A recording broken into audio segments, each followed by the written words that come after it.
Hello, Professor, and welcome to our final project on Rolex.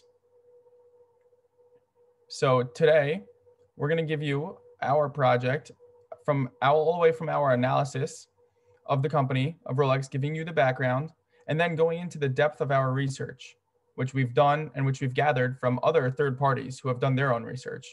We'll show you what we've pulled out, which insights we've pulled out from that research. And then we will show to you the different product extension ideas that we had regarding our company, Rolex, to which we will then bring you all the way down to what our recommendation is for which product to extend and in which way. So some background about Rolex. First of all, it was founded in 1905, dating back to over 100 years ago. So they have one of these classy, traditional style that runs within the company's veins. We also know that Rolex has globally expanded to over 100 countries and possesses a heavy market share in different markets around the world. They also remain unique in the fact that they're one of the only watch craftsmanships who do it by hand. They have over 4,000 working for them, but as the years go on, the numbers of available handcrafters become less and less. But together, in all, Rolex has produced a sense of accomplishment that when people think Rolex, they think, what have you done? What have you come to? It's become a token of success, as many would say. Getting married, Rolex. Win the F1 racing, Rolex. And that's why you'll see that this is a vibe that we are going to play with as we show our product extension ideas throughout this entire presentation. We did this through different types of research. We've shown online research that has been done, that we've done, and we've also done primary research where we've ourselves showed through interviews and surveys certain consumer insights. So first of all, as you can see on the left side, Rolex has ranked twice in a row, or numerous times actually, I just pulled up 2 particular years, where Rolex has ranked number 3 by RepTrak, a very reputable ranking site, that they are in total brand equity within many markets of many companies. They have ranked 3rd in integrity and innovation and many other factors that go into it. And this was taken from over 55,000 interviews and polls. So we can see that Rolex is a very high quality brand. In addition, on the right side, you can see that within just the past 4 years, Rolex's overall value has increased by almost 1/3. So they are very much playing an active role in the watch market till today, and even dating to years back. So what we're dealing with over here is a very intense process that we have to do lots of research on to make sure that Rolex's growth continues to spring skyward. In addition, we see that the implied retail value, it shows it in the Swiss currency, but if you change it over to US dollars, it's still around $8 billion in market share across all boards within the watch industry. You can see that the next competitor, Omega, has only close to $3 billion in value. So Rolex is clearly the MVP over here. They're number 1 in the ranks. You can take a look at the right side and even see that their retail market share is almost 1/4 of the entire market. And any company that rules 25% of the share in their own industry, in their market, is doing some good things. So we are going to try to continue this trajectory forward. Right. So in order to really analyze Rolex itself, we decided to make a SWOT chart. So first we analyze Rolex's strengths. When you think of Rolex, you think of luxury. You think of luxury. You think of someone driving a sports car. You think of someone just dressing up. In addition, Rolex is just always there. Another strength of Rolex is that everyone knows about it. As Benny pointed out, it's a top of mind brand. So what does that mean? That means if you're going to the US Open, you'll see Rolex there. And when you look at Rolex, you think just luxury, you think that they are winners. In addition, we also analyze their weaknesses. Unfortunately, Rolex, people make similar watches. Watches are watches. There's not much you could do with a watch. So when you look at Rolex's watch, there are many companies that try to emulate what they do. So a lot of watches are going to end up looking like Rolex, unfortunately. So people might think to themselves, if Rolex is so expensive, if Rolex costs so much money, then why would I pay the money for something that's not so unique even? So why would I pay that money? If it's not so unique, why would I pay that money? And thirdly, a huge weakness of Rolex has really come up as of recent years is that everyone has phones. I always have a phone on me. So why would I need a watch? Why do I need to look at my wrist to check the time? It's inconvenient. I'm usually on my phone anyways. I could look at the time there. I can just take it out of my pocket. Why is that a big deal? So unfortunately, that's been a big weakness for Rolex. People don't see the use for the watch. People of the recent generation, we don't see why would I need a watch? So that's unfortunately a big weakness for Rolex. But with weaknesses comes great opportunity. We think that Rolex has the tremendous opportunity of expanding their social media game. Many companies, many successful companies, especially if you look at them, they're built on their social media. That's how they advertise to people. That's how they show you their new products. That's how they everything. So Rolex, yes, they have social media, but we don't think it's the biggest success that it could be. We think that they could really expand. We think that they really can show you their celebrities that are wearing them. We think that they could show you all the great parts of their company through the lens of social media. In addition, what social media gets you is that it educates the younger generation. Like we said, the younger generation doesn't understand, why would I need a watch? What's so special about Rolex? So through the social media and through just basic advertising, we can really educate the younger generation of why would I need a watch? And not only that, of once I'm getting a watch, what is so special about the Rolex company?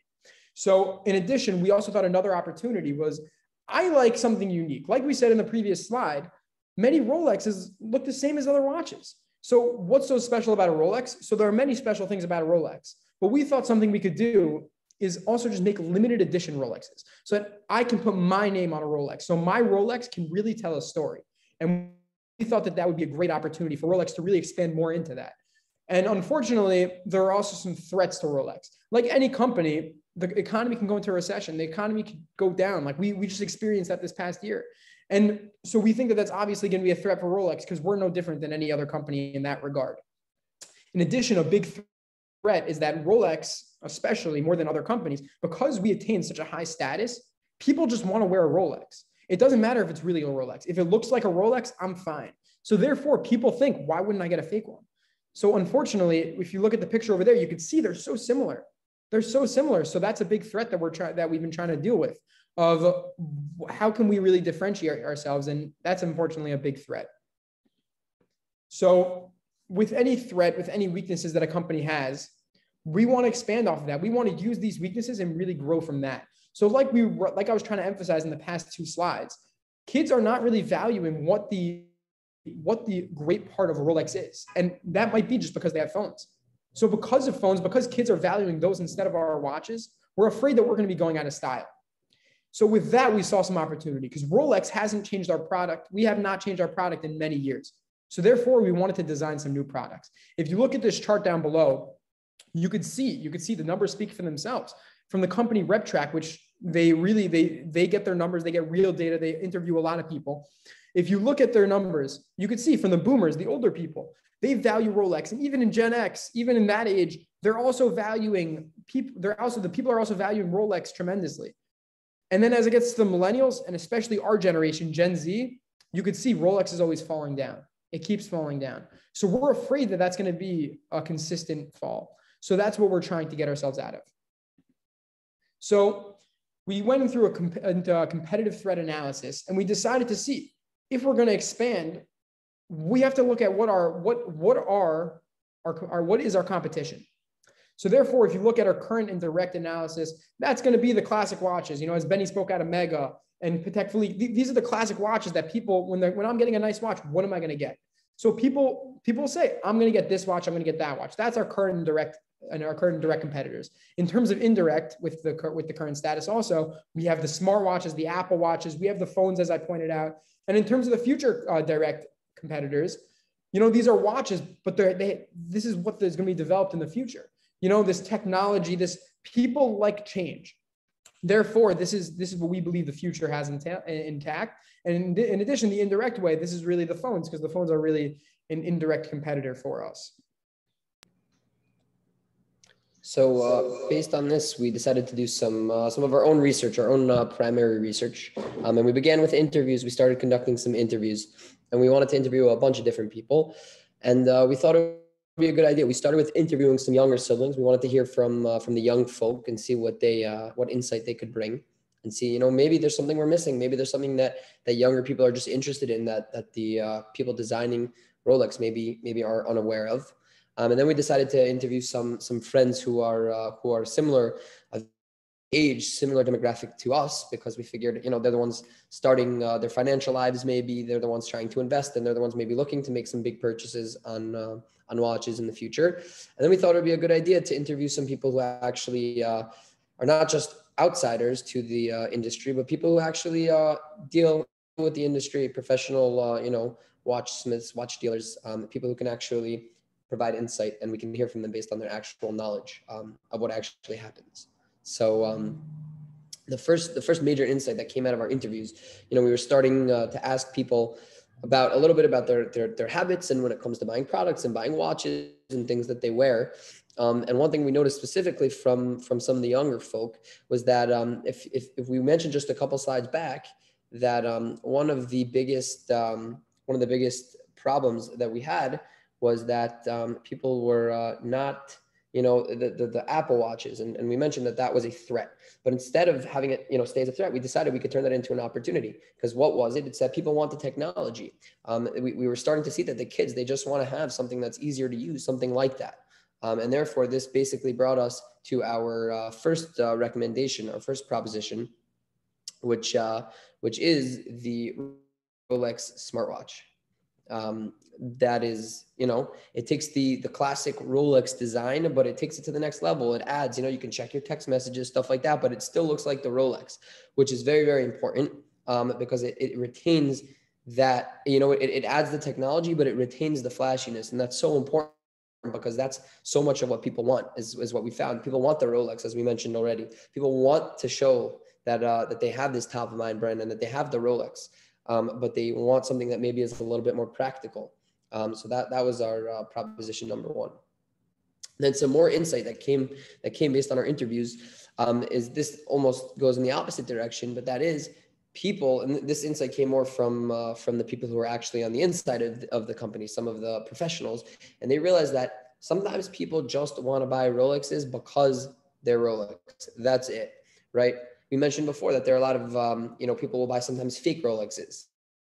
What this shows us is that sometimes it's actually not so much about the product. Sometimes it's really just the fact that they can say that they have a Rolex, and people can look at them and say they have a Rolex. And therefore, we figured if we could extend it to other products, that might actually be a good idea as well. And the third thing that really came out is we were seeing from some of our female interviewees is that they're, you know, obviously females can wear watches, and they often do, but they weren't necessarily always as interested in the same kinds of, you know, fancy Rolex watches that were coming out. So we thought maybe we gauged that it would be a good idea, and something they would be interested in is if we designed some sort of a product that maybe was more focused towards that clientele. So based on this, we thought to kind of pair the cufflinks and necklace design. Basically, what it's doing is, first of all, the necklace is obviously providing a major option for women who are not interested in wearing a watch on their wrist all day. But what it does is unlike the smartwatch that looks the exact same basically as a typical Rolex, for the most part, this one is a little bit less flashy, which we'll see later if maybe that's a good idea, maybe that's a bad idea. But what it does is it takes what Rolex is, you know, it still has the time. You know, you have a little watch on your arm now, on your cufflink, right, on your shirt, or you can pull off your necklace and look at the time, and you still have that quality. You still have what Rolex has to offer. It's just a little bit more toned down for somebody who doesn't necessarily want to have, you know, the heavy metals weighing down on them all day. So that was our second recommendation, our second proposition. Now with our recommendation, like we saw earlier on in this course, one of the most important things when it comes to marketing is figuring out the needs and wants of the customers. Like we spoke about earlier in the course with regards to Segway and BlackBerry, the company failed because the management didn't understand the changing dynamics of what the customer wanted and needed. That is why the primary research of surveys is so important to see exactly what the customer wants. So our first survey that we took was we asked over 130 people do you think that Rolex would be affected if they offered a less flashy product, like Nathaniel offered earlier on in the presentation, and Benny as well?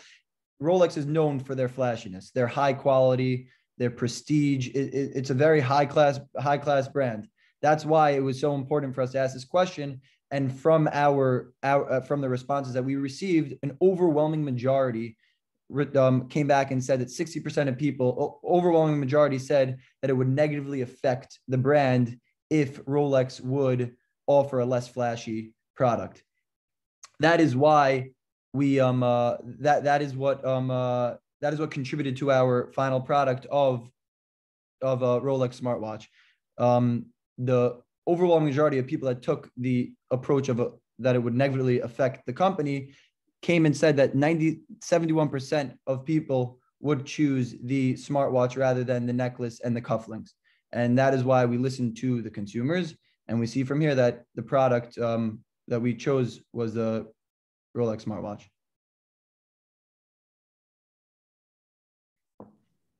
And we decided that we were trying to figure out what should our price range be. And we took another survey to figure out if people think we should lower the prices, keep the prices the same, stuff like that. And turns out that over 65% of people thought that if Rolex were to lower their prices and offer some lower price products, it would negatively affect the company, because then they would lose some of their reputation as a top brand, as a fancy brand. So therefore, we decided that the pricing should stay quite high, we're going to charge $29,999, because typically when you buy any Rolex, the cheapest you can get is between $8,000 and $12,000. And so we figured if we're going to add the technology aspect, but while at the same time retaining what Rolex always had to offer, so obviously the prices are going to go up. And we wanted to use the 99-cent rule, or here $99 rule that we mentioned a whole bunch of times throughout the course, is that $29,999 looks a whole lot cheaper than $30,000. It doesn't hit the threshold. So obviously it's just to make the consumer feel like they're paying a little bit less.